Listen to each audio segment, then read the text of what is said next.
listen to your word, the truth that you have to say. I pray that you speak through Shane. Give him your words. Help us to be obedient to what you've given us today. God, we love you, we pray. Amen. Amen. If you grab your Bibles, as you grab your seat, open with me to Jeremiah chapter 23. This Advent season, we're going to take a look at 3 different Old Testament prophecies in which God gave us a prediction of what the Messiah would be like when he came, what it would look like, the events surrounding the advent of Christ. And so we'll take a look at those prophecies. And part of what we're going to do by looking at those prophecies is to understand that part of the Christmas season is the waiting.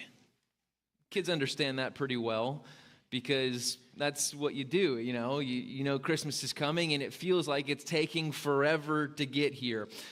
I don't know I know people start counting the days until Christmas at different times. I don't really start thinking about Christmas till after Thanksgiving. Anybody start counting have a countdown? How many days until Christmas before Thanksgiving? Anybody?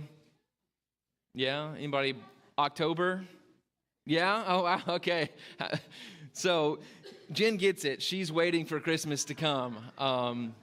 And that's part of what it means. I remember as a kid, even like the night before Christmas almost felt like agonizing. Is this ever going to get here? And then that morning we would wake up and all of our bedrooms were on the second story. And so the rule is whenever we woke up, we would go and we'd wake up our parents because it's always way too early. And they would say, okay, go wait at the top of the stairs until we can, brush our teeth or whatever, be ready. And then it's just the 4 of us sitting there at the top of the stairs like, oh my gosh, how long does it take to brush your teeth? It's that feeling of anticipation and longing. Are we ever going to get to open these presents? And then we'd go down the stairs and we'd be sitting there staring at the presents. And before we could open the presents, we would have to read the nativity story, right? And it's like, this is the longest chapter in the entire Bible. So the thing is, and what I didn't recognize at the time, but that was actually really good training for what it means to be in the Advent season. It is not just a celebration of Christ's first coming. It is also a season where we are meant to long for his second coming. And so that feeling, kids, of I can't wait to open those presents, that eager anticipation is the feeling that we are supposed to live in, of eager anticipation of Christ's coming again for us. And so parents, when your kids are saying, I just can't wait, this is your chance to say, but we must wait. I don't know if you have to say it like that, like a wise old sage or like Yoda, but wait, we must. But say something like that. This is good and important thing to learn. That feeling, that anticipation, that longing, that's how we are supposed to feel about Christ. That our hope is in his coming. Our joy is in his coming. And yes, every Christmas we celebrate that he has come. And yet we wait because he's coming again. This has been the experience of being a Christian or being the people of God for as long as people have been, because from the very beginning, God began to give prophecies about the coming of the Christ, the coming of the Messiah. And so you think it's hard to wait 30 days to open your presents, but the people of God waited for Christ to come for 4,000 years, and then he came, and now we've been waiting again for another 2,000 years for him to come again. This goes all the way back to the beginning. Genesis 3, we have the prophecy of the one who would crush the head of the serpent. That's 4,000 years before Jesus comes. Genesis 12, God gives the blessing to Judah the blessing, he makes the promise to Abraham that there would be a blessing to all the nations through Abraham. That's 2,000 years before Jesus. And then Genesis 49, God gives the prophecy that the scepter would not depart from Judah, meaning that the Messiah would come through Judah. That's 1800 BC, right? Deuteronomy 18, God promises to give a prophet like Moses. That's 1,400 years before Jesus comes. 2 Samuel 7, God makes the promise to David that from him there will be one who has an eternal kingdom. That's 1,000 years before Jesus comes. Isaiah 7, we learned that the Messiah would be born of the virgin. He would be called Emmanuel. That's 700 years still till Jesus comes. Micah chapter 5, that he's going to be born in Bethlehem. Again, 700 years. Zechariah 9, we hear about the triumphant entry. That's 500 years before Jesus comes. Malachi 3, that the one like Elijah would prepare the way. That's 400 years before Jesus comes. And so you see that the rhythm of being a people of God is waiting in eager anticipation for hundreds and hundreds of years. Even we read about Simeon, that he was given a promise from God at some point in his life. You're not going to die until you see the Christ come. And then it tells us when he's an old man. It tells us how old Anna was. It didn't tell us how old Simeon was. So, he's at least, if it says he's old, he's at least 60, right?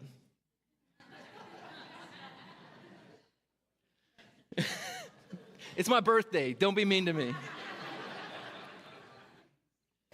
So imagine your whole life. It's hard enough to wait for Christmas to come, right? Imagine your whole life you're waiting for the Messiah, and then there when in your old age. So today we are going to read from Jeremiah 23. This is another prophecy of the coming of the Messiah. And this was given in about 600 AD. And the funny thing about many of these prophecies of the Messiah is Jesus did fulfill them at his first coming, but they are yet to be fully fulfilled at his second coming. And this is why we celebrate that he came, but we are also eagerly anticipating him coming again. And as this is what we're going to see as we look at this prophecy in 23, we're going to see, Jesus, when he came the first time, he did fulfill this prophecy, and yet not to its fullness. And this is why we wait in eager anticipation.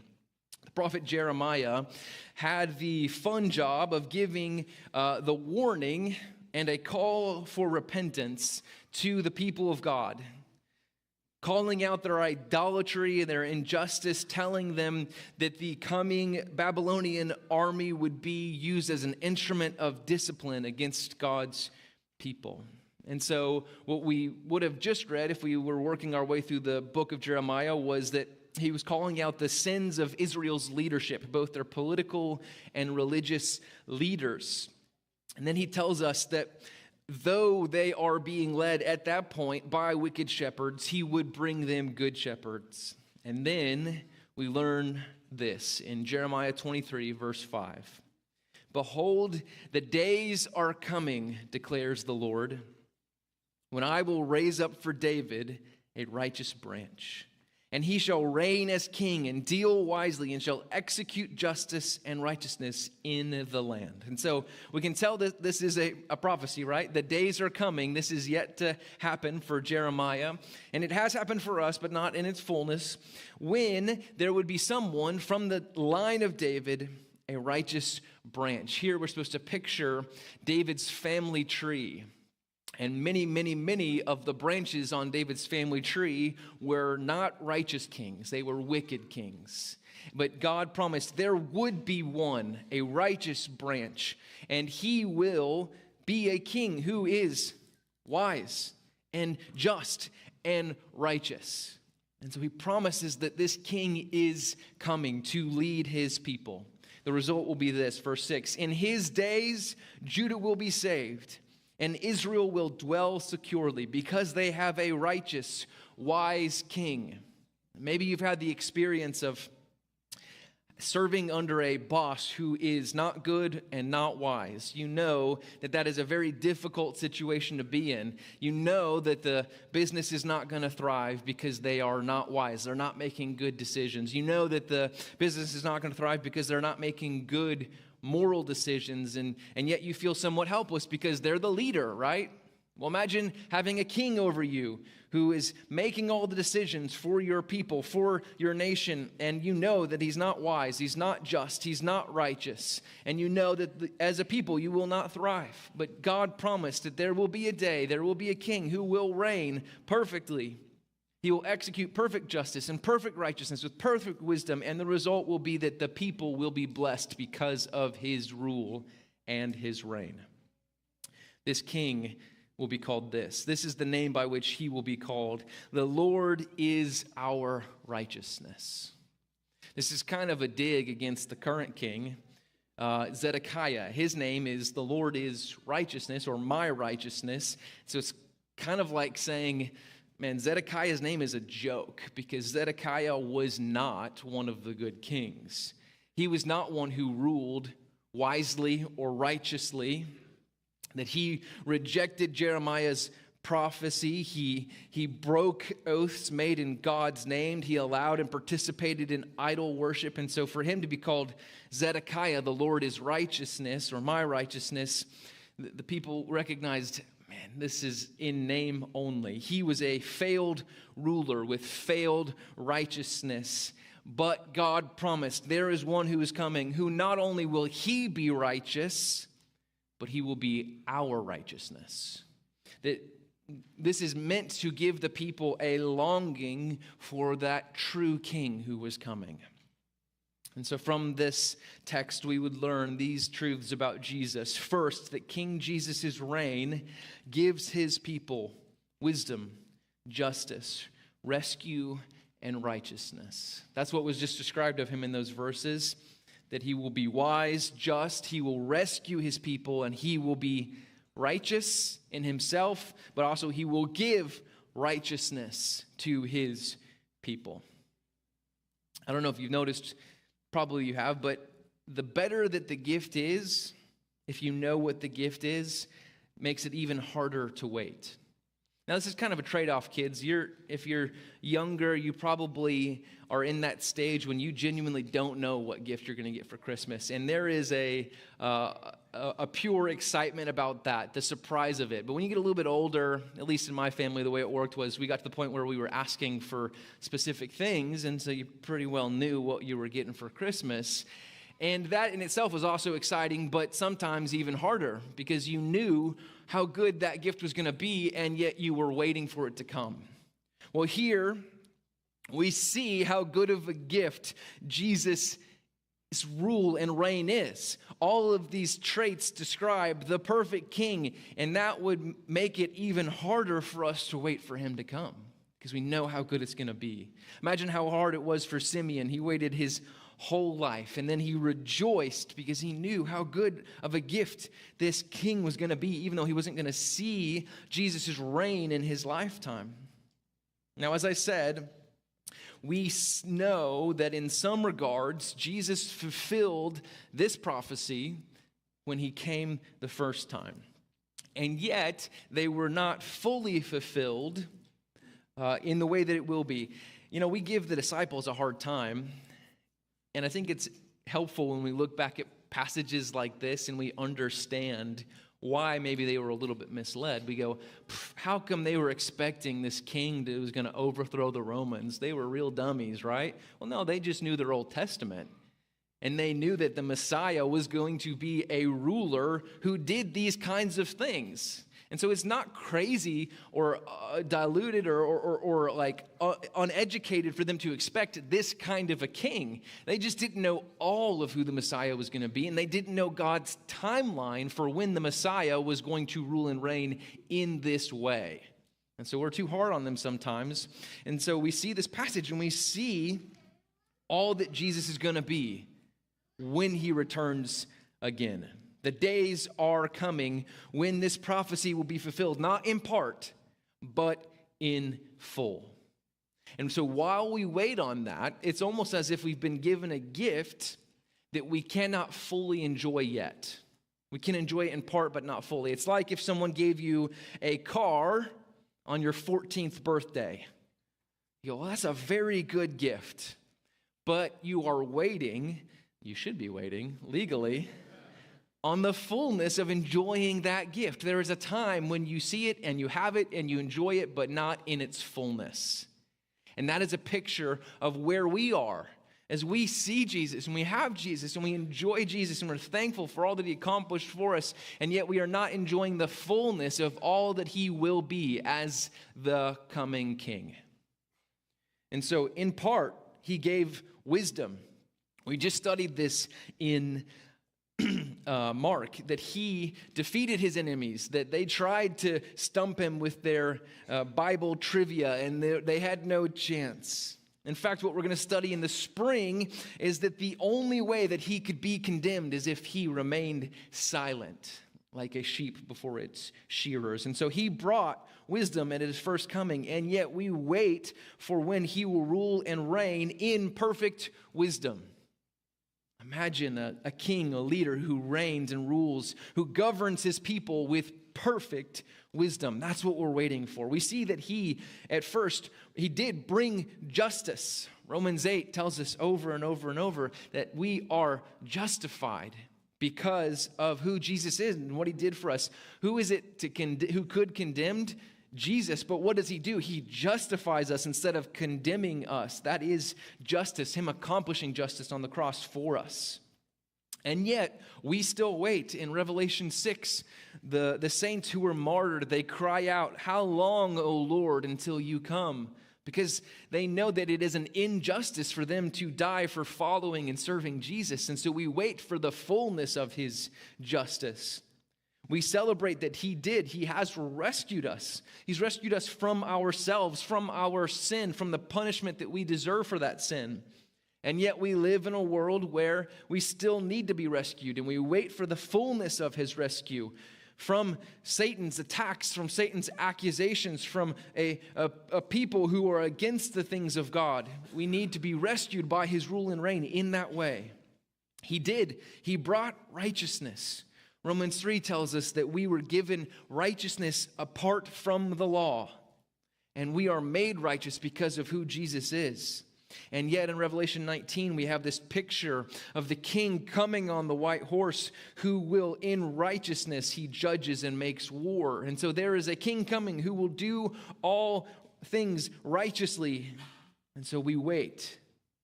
But understand what we are waiting for.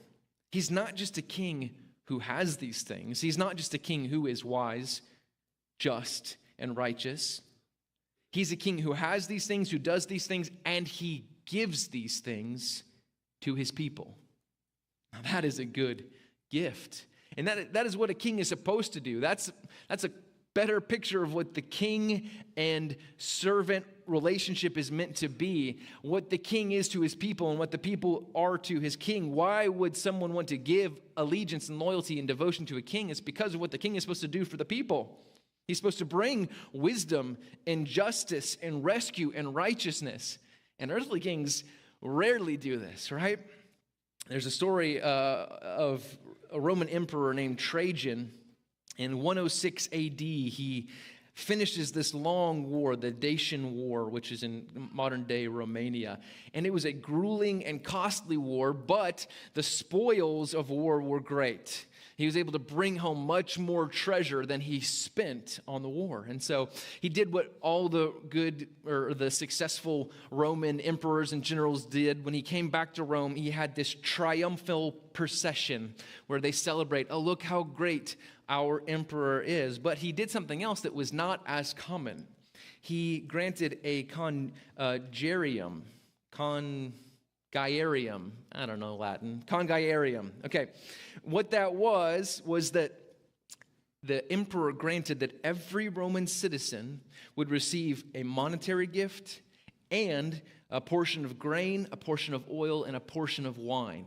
It's the emperor saying, well, look at not my victory, but look at our victory. We have received all of these amazing treasures from our victory, and we're going to share in that victory. That ultimately he wanted to teach his people to be loyal. He wanted to teach his people to be willing to endure difficulty at his order, because they would recognize from this gift that his victory is their victory. And that's what a king is supposed to do. That's supposed to be his relationship to his people. The king is meant to communicate, well, if I'm safe, you're safe. If I'm rich, you are rich too, because I share my riches with my people. If I rule wisely, you benefit from that wisdom. That is a picture of what a king is meant to be. That is a picture of the king who is coming again. Obviously, a weak, small picture compared to all that Jesus is going to bring for us. His perfect wisdom, His perfect justice, His perfect rescue, His perfect righteousness. He has brought it, and yet He will bring it in its fullness when He comes again. Which is why we sing, "Come, thou long expected Jesus, born to set thy people free." Because we know that we do not have these things in their fullness until He comes again. As we keep reading, we see that Jesus is motivated by bringing these good gifts to His people, but He also has one more motivation in why He rules the way that He rules. Look now at verses 7 and 8. "Therefore, behold, the days are coming, declares the Lord, when they shall no longer say, as the Lord lives, who brought the people of Israel." Let me try that again. "As the Lord lives, who brought up the people of Israel out of the land of Egypt." So this is a saying that the people used in this day as an oath, or kind of kids as like a pinky promise. They're saying, I'm going to promise something. I'm going to promise it based on who God is. Based on as sure as He is alive, that's how sure my promise is. As good as He was to rescue us from slavery in Egypt, that's how good this promise is. So that was the oath that they used in that day. And this prophecy is saying a even better oath, an even better saying is coming after God's going to do what He's going to do, after the Messiah comes. So what's the new saying going to be? Verse 8. Instead, they're going to say this: "As the Lord lives, who brought up and led the offspring of the house of Israel out of the north country, out of all the countries where He had driven them. Then they shall dwell in their own land." So rather than pointing back to rescue from Egypt, He's saying they're going to point back to rescue from captivity in Babylon. He's essentially saying that as great as the rescue from Exodus was, this is a foretaste of what God is going to do in the future. And what He's actually doing is He's using rescue from Babylon, rescue from the north country, as a picture or a shadow of the great rescue that He's going to provide when King Jesus returns again. That as great as the rescue was from Exodus was, from Egypt was, or even as great as the rescue from the north country will be, both of these things are a foretaste of Christ's return. Because here He's not just talking about the rescue of only the people of Israel. Instead, He's talking about the rescue of all of God's people. Notice how the saying changed. Instead of saying the people of Israel, it said the offspring of the house of Israel. We know from Galatians chapter 3, verse 7, that it is those of faith who are the sons of Abraham. Meaning all of us are the offspring of the people of Israel if we have placed our faith in Jesus. And what we see all throughout the Old Testament is ultimately shadows or pictures of the greatness and the goodness that Jesus will bring and provide.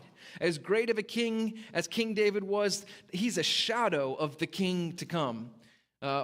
Zerubbabel is ultimately the governor that's going to be in charge when they do get released from captivity in the north. And he's going to be a good governor. He's going to be, yes, a descendant of David. He's going to be a good leader. But as good of a leader as Zerubbabel will be, which Jeremiah is talking about in this passage, that is a foretaste, a shadow of the king to come.